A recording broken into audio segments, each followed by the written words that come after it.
মালদার চাঁচলে বিধ্বংসী আগুন, বৈশাখী মার্কেটে দোকানে ভয়াবহ আগুন, ঘটনাস্থলে দমকলের দুটি ইঞ্জিন, সেই ছবি দেখাচ্ছি আপনাদের। শর্ট সার্কিট থেকে আগুন বলে অনুমান দমকলের।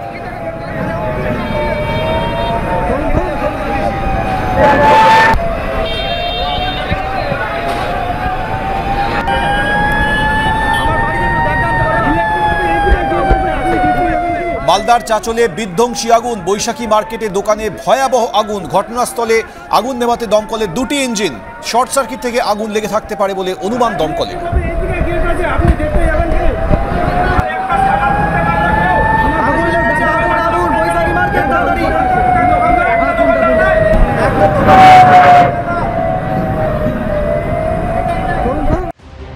সিবিআই ইডির পর এনআইএ, কেন্দ্রীয় এজেন্সির ত্রিফলার মুখে গরু পাচার কাণ্ডে ধৃত অনুব্রত মণ্ডলের দেহরক্ষী সাইগাল হোসেন। গরু পাচার কাণ্ডে সাইগালকে ইতিমধ্যেই জেরা করেছে সিবিআই এবং ইডি। শুক্রবার বীরভূমের মোহাম্মদ বাজারে জিলেটিন স্টিক উদ্ধার কাণ্ডে তিহার জেলে বন্দী সাইগাল হোসেনকে জেরা করল এনআইএ। 5 ঘন্টা ধরে চলল সেই জেরা পর্ব।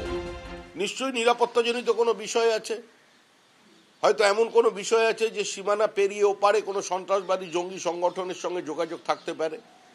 কারণ পশ্চিমবঙ্গ একটি সীমান্তবর্তী রাজ্য, বিভিন্ন সময় বিভিন্ন সন্ত্রাসবাদী কার্যকলাপের সঙ্গে প্রত্যক্ষ বা পরোক্ষভাবে এই রাজ্যের নাম জড়িয়ে যাচ্ছে।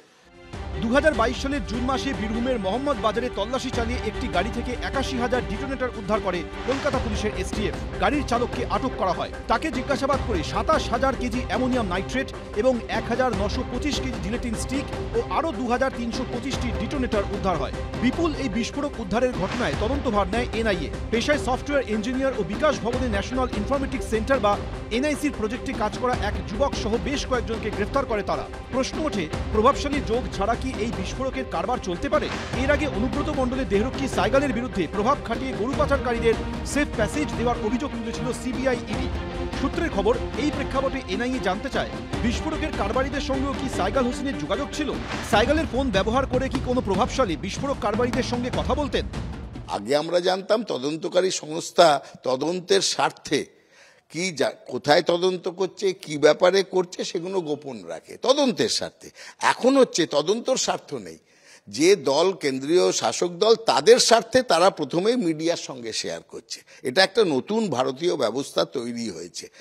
কি এনআইএ কি জিজ্ঞাসাবাদ করেছে ওরা বলতে পারবে, কিন্তু আসল কথা এই দুটো সাইগাল মানে কান নাক এইসব টেনে লাভটা কি? মাথাটার কাছে কবে পৌঁছবে? কার নির্দেশে মাথার কাছে পৌঁছানো যাচ্ছে না এটা বলুক ইডি সিবিআই।